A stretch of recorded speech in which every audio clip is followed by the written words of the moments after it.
There it was.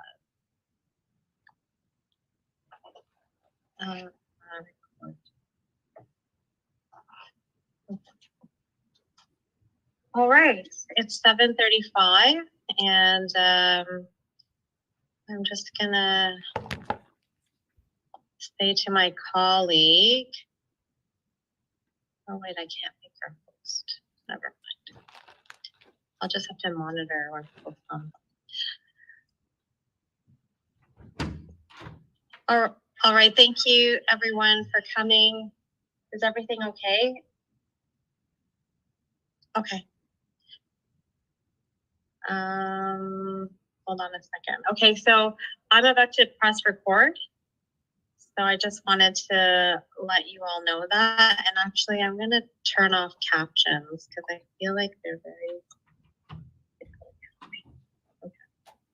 So I'm about to press record. And if you don't want to be in the video, then you can hide your face. But more faces make it feel like we're talking to real people. So we prefer faces, or shoes. I see someone's shoes there.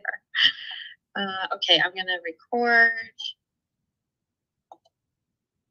Recording in progress. Okay, so good evening, fellow Willowdalers, and welcome to our Yonge Street North Secondary Plan Appeal Information Session. As some of you may have received a letter in the mail that informed you that there's going to be the beginning of a process led by the Ontario Land Tribunal. We thought it would be important to hear what's happening in our planning department and best inform people, because there is the opportunity for people who live in Willowdale or beyond to participate as well in the appeal process. So that is why we're here today. And before we begin, I just want to do a pitch for Sunday night. We are having a webinar on Budget 101. It's very important to learn about how your tax dollars are being allocated. And you also will have a chance to participate, because you can register to depute next week. And the deadline to register to depute at the budget is 4:30 next Monday. You have to register. You can register by emailing buca@toronto.ca.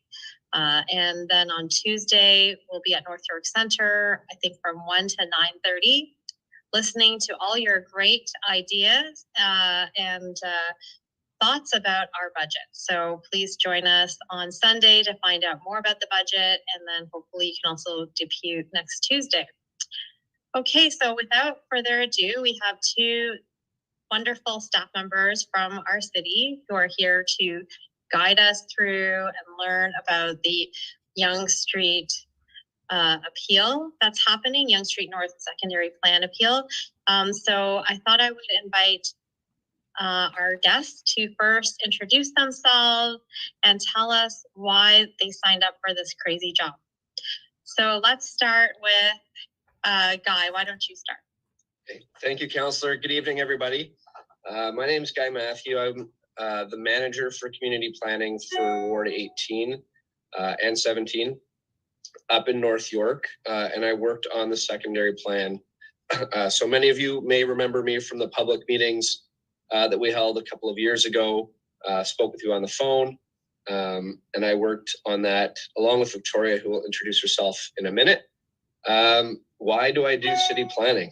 That's a great question, and I could spend all night talking about it. But I think it's a great opportunity to shape the city, to have input in the way the city that I live in, the city I grew up in, transforms from what it used to be into the new ages, and thinking about all the things about building complete communities, the environment, and how do we grow in a sustainable way, transit, how do you bring all those different pieces together?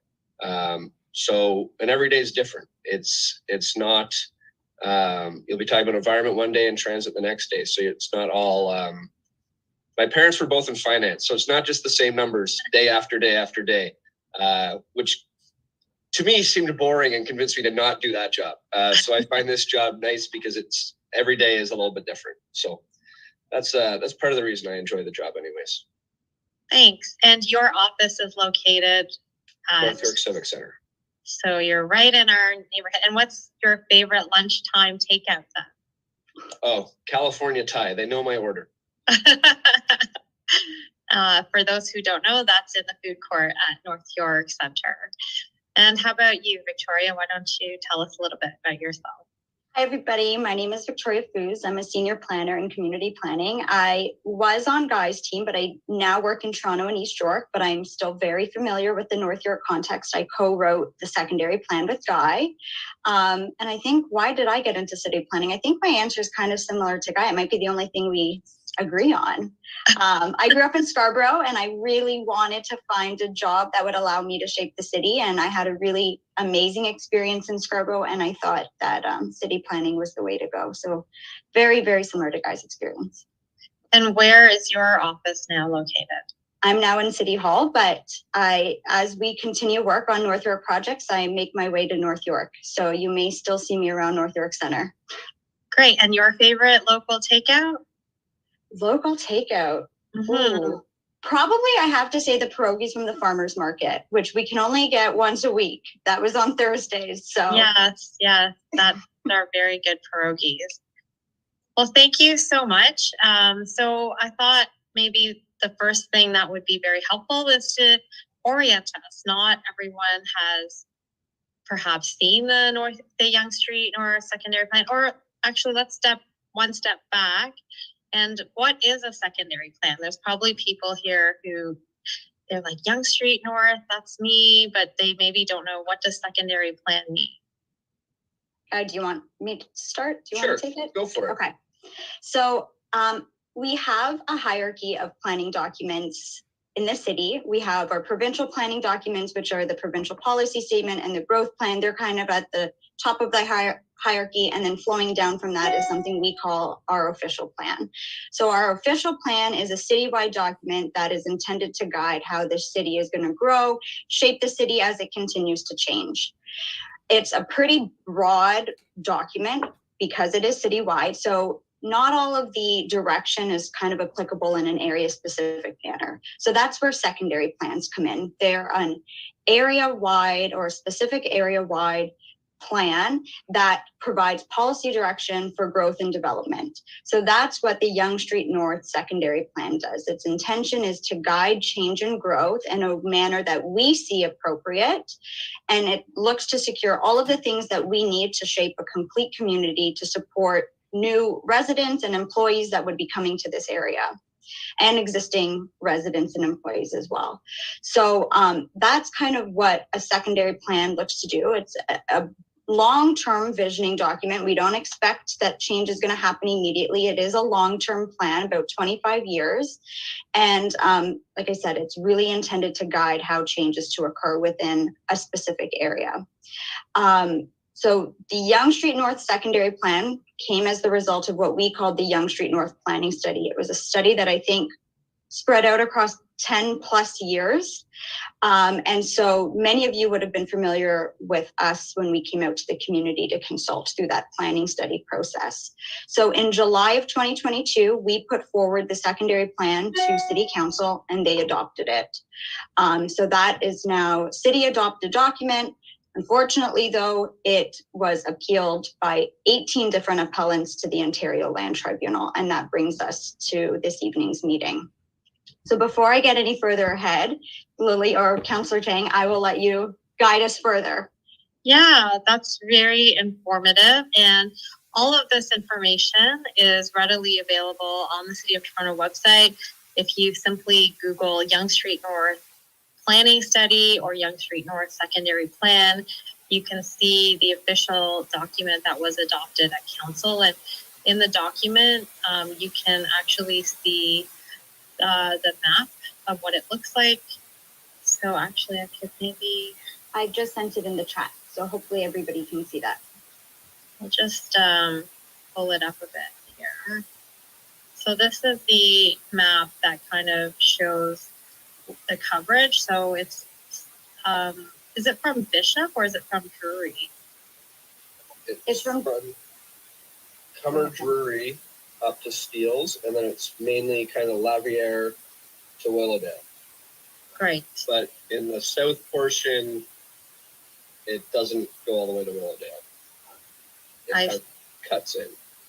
Okay. If you're on, yeah, I'm not sure which document you're on, but there's a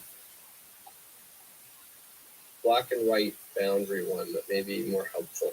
Yeah, if you scroll all the way down to the maps there. Okay, there you go. Or that, yeah, that one there, the solid black lines are the boundary of the secondary plan. Right. So there's lots of information here that you can see in terms of the different sections that are being neighborhoods that look like, and you can read more about it. So before we continue about the appeal, I just wanted to check in with everyone. Does anyone have any questions? If you do, can you put up your hand, please? And then, or you could type it in the chat. So you could type a question in the chat, or you could put up your hand and ask it. No questions. Oh, can you attach the link in the chat? It is there. Oh, no, that's not there. You did the, I can attach the link in the chat. I'm sending that now. Oh, great. Oh, God, I just did it. Great. Okay, here's a question. How closely do you work with the provincial level of government on the secondary plan, and what has been done to reduce the appeals we are experiencing?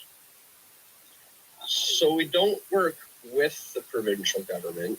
The provincial government has a set of policies they put out through their growth plan and through their provincial policy statement, among some other plans. Not all the plans they issue, like their Greenbelt plan, apply to the City of Toronto, but the ones that do, we are required for our documents to be in compliance with those.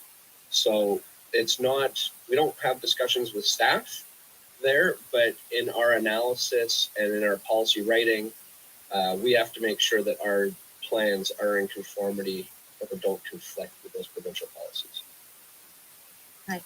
And as far as what's being done to reduce the appeals, I mean, that's very difficult for us to control.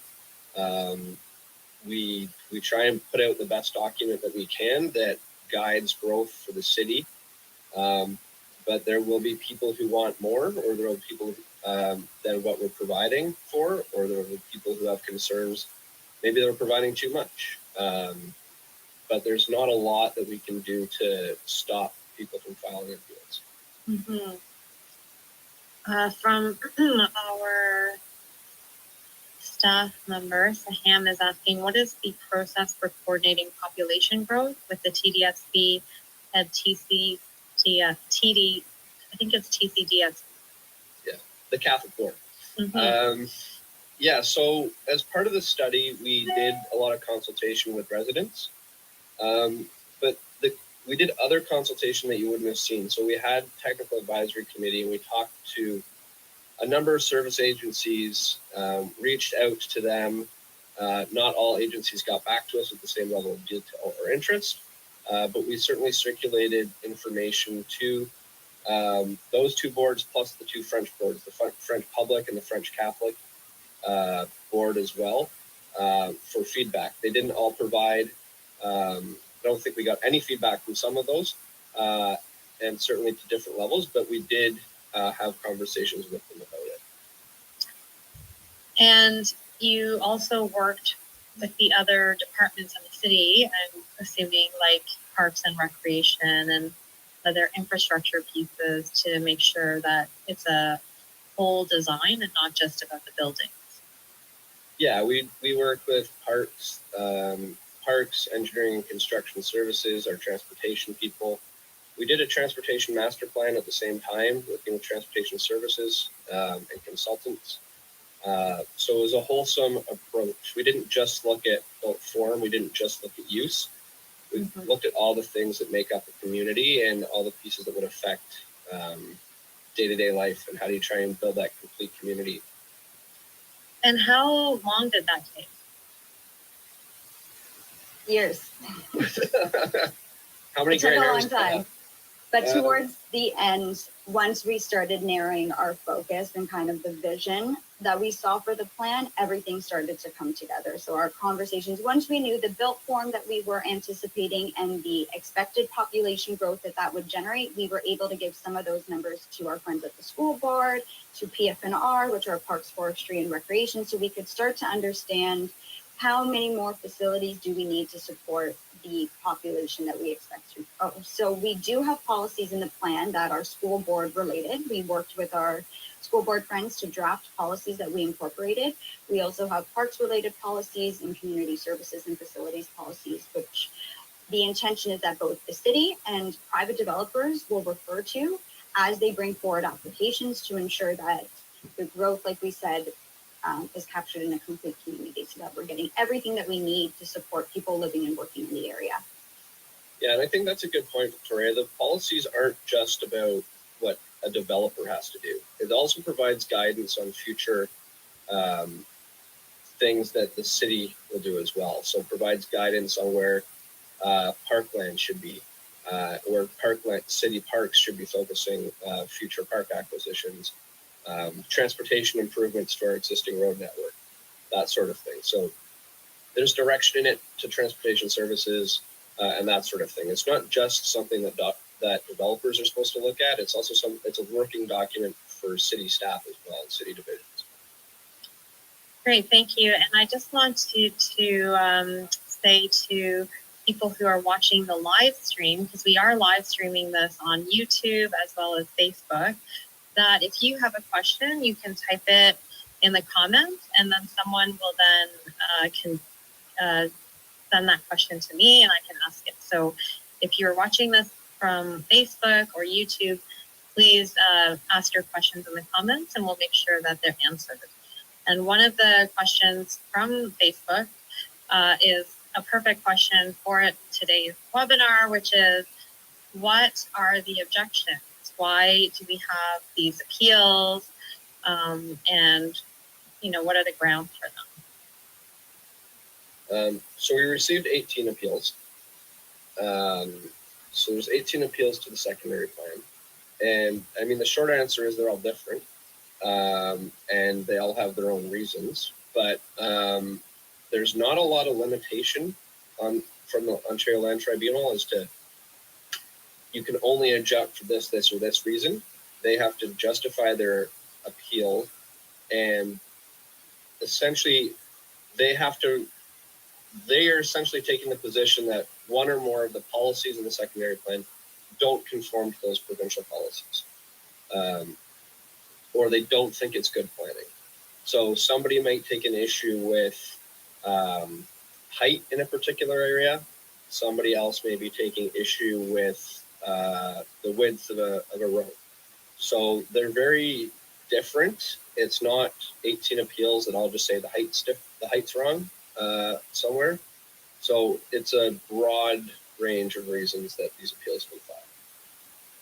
Yeah, I'll just add that a number of the appeals are what we call site-specific appeals. So they're not an appeal to the entirety of the plan. They're an appeal because there's a landowner who doesn't like what the plan directs for their land. So for example, some sites we've said are appropriate to have tall buildings. Other sites we've said are more appropriate to have mid-rise built forms, so about 14 stories. So if you're a property owner and we're telling you could only have 14 stories, that is the case. That's the reason for some of them appealing. So they're saying that that direction conflicts with provincial policy direction, and therefore they should be able to build, more intense build forms. So that's a number of the appeals. We have a number of development applications for the landowners that did appeal. We're hoping that through this process, there'll be an opportunity to kind of work through those issues as the applications progress. So 18 separate appeals, how many of those are site specific? I would say probably most of them are site specific, where we have a landowner that either has an application in or we suspect an application will be coming. But there are still some, even as part of the site specific, that have, issues with a policy that is plan wide. So One of the policies somebody's objecting to is we've directed for a certain percentage of 2 and 3 bedroom units in developments of a certain size so that we can plan for families. There's a landowner that is appealing that specific policy. So as we work through the issue, maybe it'll be that policy won't apply to that site, but our intention is that it would continue to apply to all of the other lands in the secondary plan area. So we'll really start kind of hashing out everybody's specific issues once we're before the tribunal, and that first date is at the end of this month. Wow, that sounds like it could be quite a chaotic conversation as everyone puts their issues on the table. There's a question from Anne McConnell. Do you have the staff and resources to plan for the appeal? I mean, the short answer is yes. I mean, we do these appeals all the time, but Tori and I both have experience going to the tribunal. It's part of our job. So yes, the city legal, who take carriage of the appeal as a whole, have direction from city council to go and support the secondary plan. And then they will bring forward experts, such as Victoria or myself for the planning piece, somebody else for the transportation piece, to bring forward that evidence. And we have the internal expertise to do that. Great. Vicki Sanderson is asking, are the identities of the appellants public information? Yes. Don't see why not. They are, I think, on the Ontario Land Tribunal website, and I think they were all listed in the mailer that went out about the Ontario Land Tribunal. I don't know that I've seen the notice, but yeah, I mean, the first hearing at the end of the month, they're all going to be there. So I think it's common knowledge as to who they are. And is the 31st the beginning of a process? Like, it's not all going to be hashed out in one night? Absolutely not. This is going to be a years long process. So Monday is our first, or not Monday, the 31st is our first meeting before the tribunal. And that will really just be an opportunity for all of the parties, so all of the appellants, to identify themselves and any other parties that wish to come forward. There's also an opportunity for participants to identify themselves as well. And we can speak a little bit more about the difference between the two. So that's going to be the first, the intention of our first meeting, and it will likely be a request from the tribunal that everybody puts their issues together in what we call an issues list. So that will help us begin to navigate what is a site-specific issue, what is a plan-wide issue. And then from there, there'll likely be the scheduling of numerous more dates before we'd be in a position to either mediate. So that's where we would start trying to work through issues with either specific landowners or with all of the appellants, or proceed to what we call a contested hearing, which is where the city and all of the appellants would be bringing forward evidence before the tribunal, defending each other. We'd be defending our position, which is that this is a good plan that conforms to provincial policy. The appellant would be bringing forward evidence that says the opposite. And then it's ultimately up to the tribunal to decide where they're going to go with it and whether or not they would approve the plan as it currently exists, if they would modify it. There's a range of outcomes, and we're just so early in the process. We don't know yet, how this is going to go. So this means that the secondary plan will be delayed from being implemented. Is that correct? Yeah, so it's not in force right now. But that's not to say that portions of it cannot be brought in over time. Pieces that aren't under appeal may be brought forward before the entire document becomes in force. I think regardless of in force or not, council at this point has adopted the vision of that document. So I think it's still helpful in looking at what council's vision is as we look at development applications that get filed while it's still under appeal. So in the time that it's not official, even though it's been approved at council, does it still hold weight for the other applications that are in the pipeline? Yeah, I would say it does. It's different weight because it's not enforced, but it's still, an intention of what City Council wants to see in this area. And that's what we'll use to continue to guide our review of development applications. So there may be instances where there's slight variation from it because it's not enforced, but the general vision is something that we will still use. And the expectation is that applications being brought forward are assessed against that secondary plan. Thank you. Here is another question from Facebook. The Province of Ontario, City of Toronto Memorandum of Understanding on Transit-Oriented Development requires the city to seek and receive public input through an engagement process. Was the province consulted on the lane reduction policies and the impacts on business and existing homeowners in the area? So again, the city's official plan needs to conform with provincial policy. And we reviewed that. And with regards to traffic, we did a transportation master plan at the same time as we did the study. And the transportation master plan informed some of the policies that we did. And the transportation master plan, there's 4 phases to environmental assessment, which you need to do to ultimately complete transit infrastructure. So we did the first 2 phases of that, which is kind of where we would normally stop at a policy level. And 3 and 4 get into the very detailed work, exactly what is the grade or something like that. But we've done stages 1 and 2 of the environmental assessment process as well on the transportation thing. So there's no requirement for us to bring the province to every meeting or anything, but we do need to meet we have to have consultation, and we held fairly extensive consultation, and then we need to meet the provincial policies through the provincial policy statement, through the growth plan, considering their 2041 regional transportation master plan, all of those sorts of things. Thank you. And here is another question. Seems we're very active on Facebook. A lot of questions coming from there. How many missing middle homes do you anticipate in the plan, and will any of them have parking?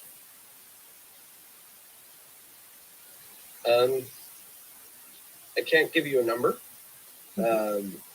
because partially because we didn't do it, but the idea behind the missing middle portion, and there's kind of an area within the secondary plan where we're really thinking about kind of missing middle and how do you bring in multifamily or multi-unit dwellings without disturbing necessarily the character of the area. So the expectation there is that you're not going to see very different buildings. They're going to be a different building type because they're no longer single 1-unit buildings. They're going to have 3 or 4, but they're going to look the same. They should have a similar front yard, lot width, that sort of thing. So roughly what's there now within that area, I guess, is the easiest way to answer the question. I'll just add to guys that we did do what we call some built form modeling. So we take the area and we try to model some different development scenarios. So if we took 2 detached houses, could we create a triplex that would be compliant with the policy direction?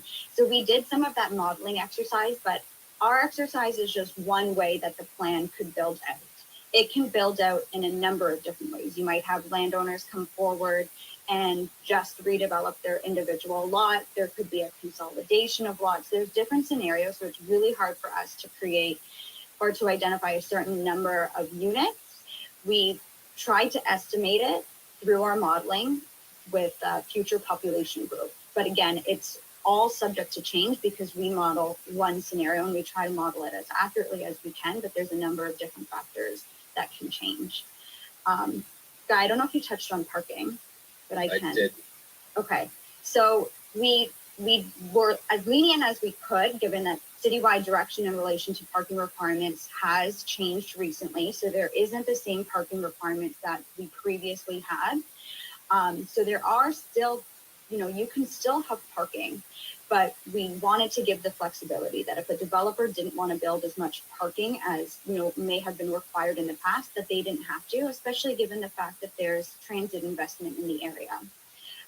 We did identify some parking related direction in the neighborhood's land. So we don't want to see surface parking lot in people's front yards. That really doesn't create for a nice streetscape. It takes away from soft landscaping, which is really important from a sustainability perspective. So we've provided some direction on where parking may be appropriate, but it's not to say that there will be zero parking or that there will be, extremely high levels of parking. We've tried to write these documents so that there's some level of flexibility and that they can be applied in a way either that the market is driven. So if there's a condo, then, there's a certain amount of demand for parking. Our plan can, accommodate that. But the intention is that there is flexibility. Thank you, Victoria. Here is a question from Richard. Are tribunal hearings open to the general public? Is the schedule of upcoming hearings available? Yes, anybody can watch if they want to. For now, they remain virtual hearings. They used to be in person. As far as the schedule of upcoming hearings, kind of depends if that's a general question or specific to this appeal.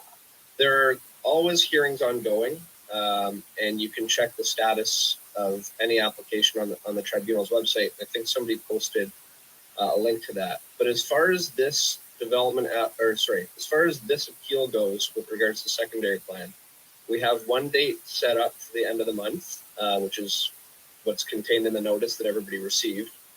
From there, that's the only meeting that's scheduled. At that meeting, they will likely set another meeting date. And then from then, there may be another meeting date, or they may set the dates for the entire hearing. We expect the hearing itself to be multi-week,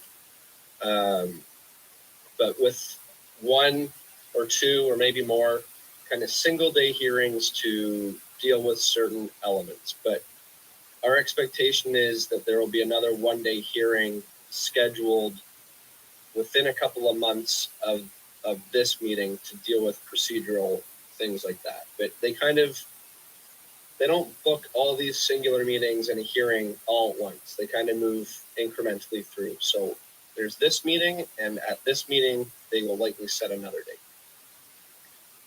Wow, sounds like it's going to be quite a journey, Victoria, even though you've moved out of North York. You're going to be with us for a while. Trying to hold on to her. Yes.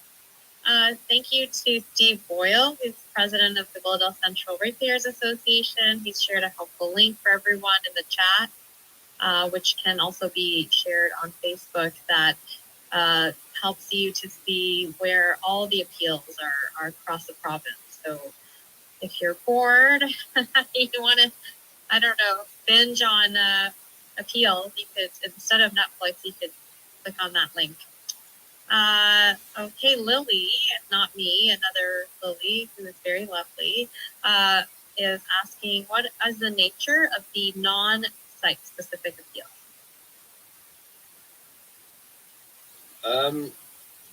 There's a range of them.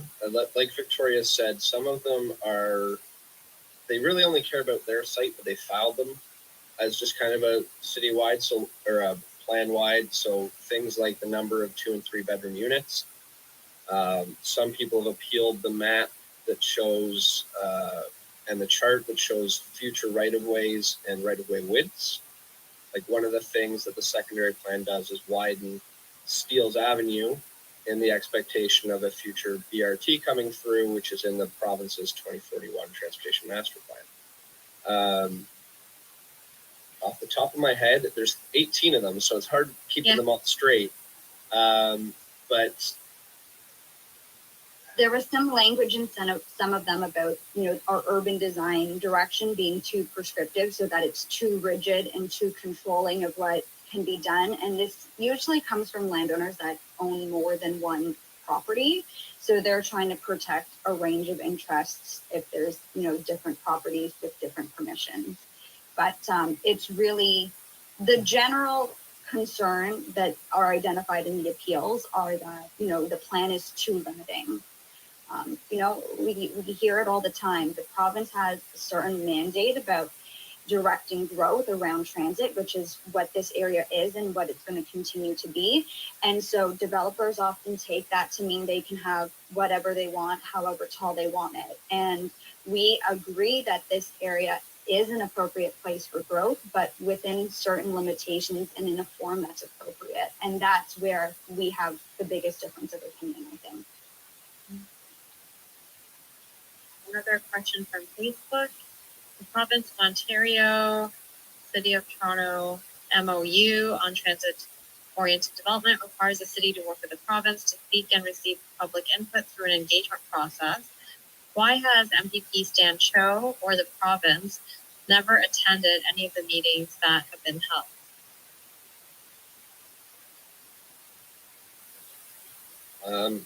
I don't know. At the time of That's a our tough drafting, answer. though, Guy, we didn't have a site that was formally identified as a transit-oriented development. No. So I think they're kind of two separate things. So transit-oriented development or transit-oriented community is a program from the province and where they partner with a developer, so a third party, to deliver transit. And as part of that partnership, there's typically development that would come along with it. So that transit is typically integrated within a development, and in partnering with a developer, oftentimes that developer will build out the transit infrastructure on behalf of the province. So those discussions happen when a specific site or development has been identified and is captured under that TOC or TOD program at the province. So the work that we did and the transportation work that we did was separate from that. So that may be why there hadn't been as much provincial involvement as there would have been if we had a TOD identified. Great. This is a sidebar question from Vicki Sanderson. She's just asking about supportive and emergency housing. What can constituents do to advocate for supportive and emergency housing in Willowdale? I think that would be through the SFHA. Yeah, I mean, talking to that or talking to your local councillor and expressing your interest in that being something that comes forward. I mean, a secondary plan doesn't get into things like emergency housing. That's something that it's emergency, right? So it's reactive and is council policy and council directed. So it's kind of beyond the scope of this plan. To that end, we've heard that successful communities are mixed income communities, which is very hard when real estate is so expensive. Is there any, calculation of is there an intentional way to create this plan that would include mixed income housing? Or I guess you wouldn't say mixed income, mixed affordability. Incorporate affordable housing. Yes.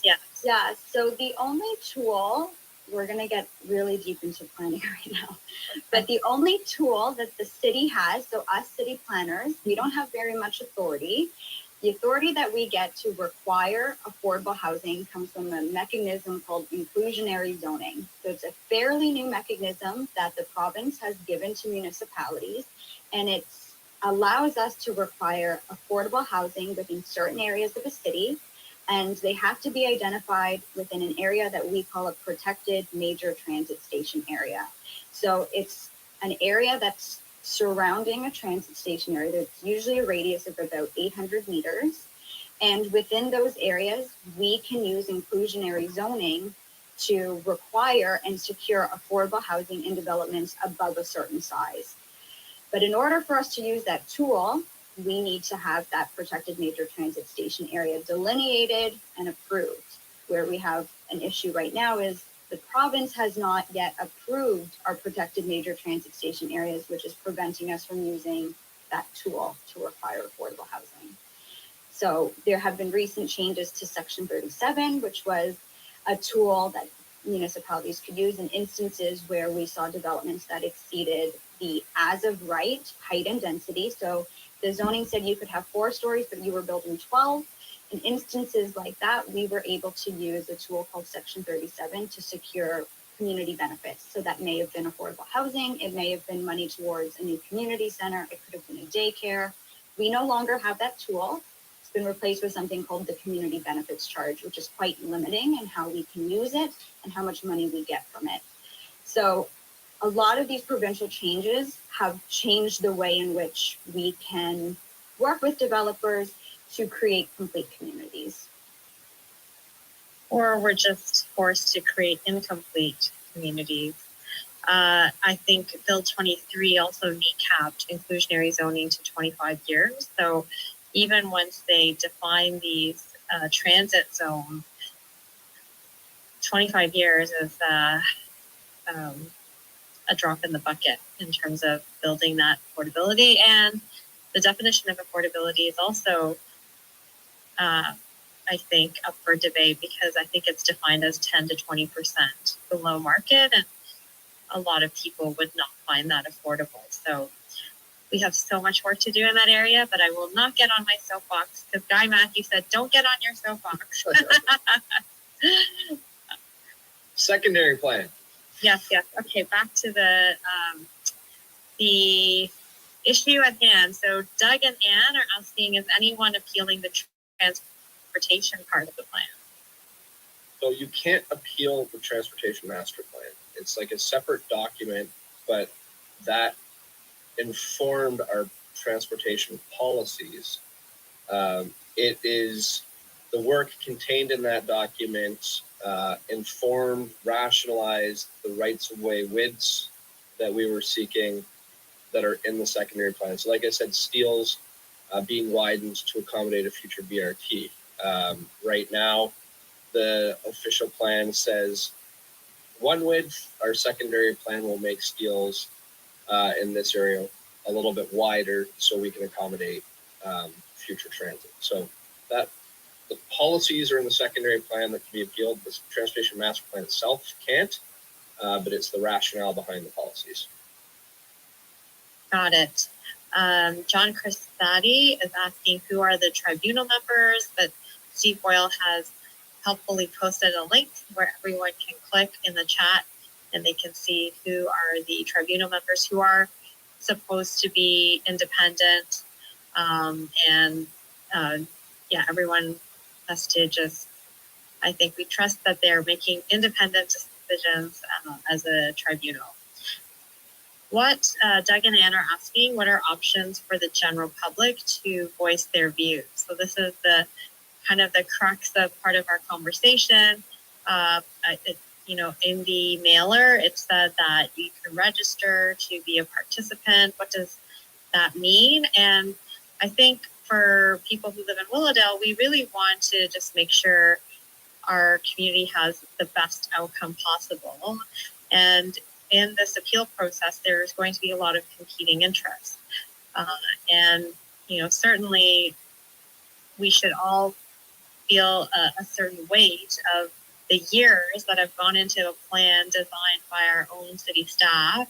But then we have the interest of really private companies, developers, who certainly their best interest is not necessarily the same as the greater community. So all that being said, does the voice of the community have a place in the appeal process? And if so, what does that look like to your knowledge? Yeah, so Victoria mentioned kind of the two different roles that people can play in a hearing, party or participant. And the expectations are very different. So the people who appeal in the city of Toronto will be parties to the hearing. And if you're a party to the hearing, and anybody can also try and show up and also make an argument for why they should be a party. But if you're going to be a party, you're expected to bring forward